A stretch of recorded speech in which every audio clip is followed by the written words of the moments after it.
الحمدللہ رب العالمین والصلاۃ والسلام علی نبینا محمد وعلی آلہ وصحبہ اجمعین، اما بعد۔ دیکھیں، بچہ پیدا کرنے پر اجر،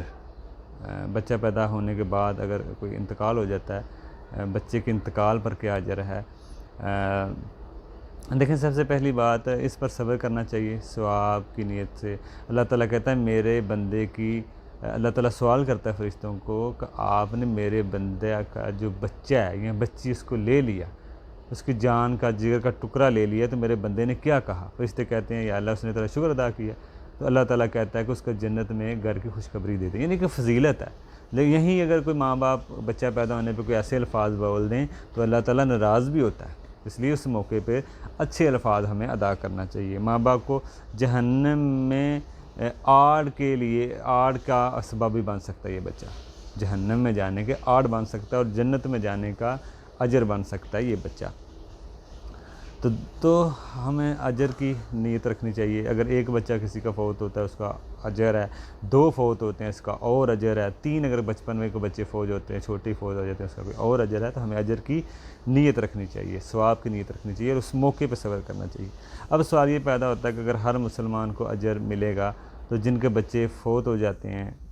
تو ان کو یعنی کہ مسلمان کو اجر، ہر مسلمان کو اجر تو ملتا ہے، لیکن اس کی کچھ شرط ہے۔ شرط یہ ہے جن کے بچے فوت ہوتے ہیں کہ شرط یہ ہے کہ وہ صبر کریں احتساب کے ساتھ۔ اس کا کیا مطلب ہے؟ صبر کریں اسی موقع پہ، یہ نہیں کہ بعد میں وہ صبر کر رہے ہیں، ہفتے بعد 10 دن، یہ پھر اجر نہیں ملے گا ان کو۔ اسی موقع پہ صبر کریں اور اجر کی نیت سے صبر کریں، ٹھیک ہے نا؟ تو باقی صبر بھی بہت بڑی نعمت ہے، اللہ تعالیٰ اگر کسی کو دے دیتا ہے۔ اگر انسان پہلے مرحلے میں بھی بے صبری کرے گا تو اس کے یہ اجر نہیں ملے گا، صبر موقع پر کرے۔ اسی طرح ایک حکیم نے بڑی بہترین بات کی ہے کہ جو صبر ایک عقل مند کو پہلے دن پیدا ہوتا ہے، وہ دوسروں کو پہلے دن جو صبر کرتا ہے صدمے کے اوپر، جاہل آدمی یہ 5ویں دن کرتا ہے۔ جیسے حدیث ہے نا، نبی علیہ السلام کے قبر کے پاس سے گزرے اور ایک عورت رو رہی تھی، نبی علیہ السلام نے فرمایا صبر کرو، اور اس کو پتہ نہیں تھا، اس نے کہا آپ کا کوئی فوت ہوتا ہے آپ کو پتہ ہوتا ہے، تو بعد میں جب اس کو پتہ چلا کہ یہ اللہ کے نبی ہیں، پھر گئی کہنے لگی اللہ کے نبی مجھے پتہ نہیں تھا آپ ہیں اور میں اب صبر کروں گی، تو نبی علیہ السلام نے فرمایا صبر ہوتا ہے موقع کے اوپر، اب صبر کا کوئی فائدہ نہیں ہے۔ اس لیے ہمیں چاہیے، نبی علیہ السلام نے فرمایا ہمیں جب بھی کوئی ایسا پریشانی مسئلہ بنے تو موقع کو صبر کو رکھیں، یہ نہیں کہ رات کو دن گزر گیا ہے دوسرے دن کر رہے ہیں، وہ تو وقت کے ساتھ تو پھر آنا ہی آنا ہے، پھر آپ کا اس میں کیا کمال ہے، وقت کے ساتھ تو ہر کسی کو آ جاتا ہے۔ تو یہ جب بچے پیدا ہوتے ہیں، فوت ہو جاتے ہیں، آپ اس موقع پر صبر کرنے پر آپ پر اللہ نے بڑا اجر رکھا ہے، یہی بچے جنت میں جانے کا، سفارش کرنے کا سبب بن سکتے ہیں۔ اور اس موقع پہ رونا بھی نہیں چاہیے، بعض عورتیں رونا شروع کر دیتی ہیں۔ ہاں، آنکھوں کا رونا جائز ہے، آنکھوں کا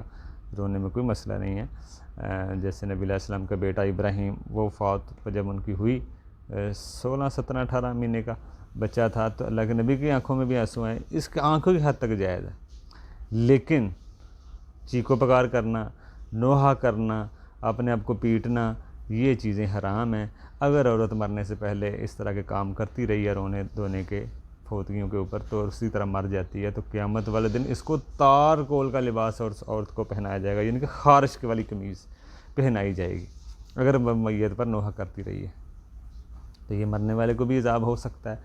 اگر کوئی شخص فوت ہوتا ہے اس کے اوپر نوحہ کیا جا رہا ہے تو اس کو بھی عذاب ہو سکتا ہے، اگر وہ دیکھتا رہا ہے کس طرح میرے گھر میں ہوتا ہے اور منع کر کے نہیں گیا۔ اگر وہ منع کر کے چلا جائے پھر اس کو نہیں عذاب ہوتا مرنے والے کو، لیکن اگر وہ منع کر کے نہیں گیا، اس کو پتہ تھا کس طرح میرے گھر میں نوحہ اور چیخو پکار اور چہرے کو نوچا جاتا ہے، تو پھر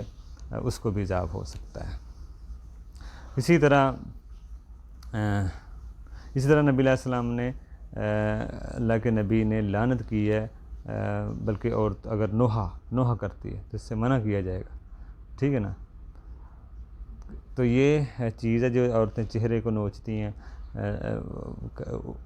رونا شروع کر دیتی ہیں اوپر اونچی اونچی آوازوں سے، تو اس پہ لعنت بھی کی گئی ہے۔ بلکہ عورت کو اگر نوحہ کرے ہمیں کیا منع کرنا چاہیے۔ بلکہ حضرت عمر کے بارے میں آتا ہے، رضی اللہ عنہ کے بارے میں آتا ہے کہ عورت کو نوحہ کرتے دیکھتے تو اور عورت کو وہ برا سمجھتے، ٹھیک ہے نا؟ تو اس لیے اس کو ہمیں سمجھنا چاہیے۔ اسی طرح جب حضرت عمر کسی عورت کو دیکھتے تو وہ عورت کو نوحہ کرتے کو دیکھتے تو اس کو کوڑے تک مارتے، کوڑے برساتے اس کے اوپر، وہ کہتے اس پہ اس عورت کا کوئی احترام نہیں ہے، کوئی حرمت نہیں ہے، یہ کیا کام کر رہی ہے، اتنا نوحہ اتنا ایک بری چیز ہے، نوحہ کرنا، رونا اونچی اونچی آوازوں سے، گریباں پھاڑنا، اور اس طرح سے بھی اللہ تعالی ہمیں محفوظ فرمائے اس طرح کے کاموں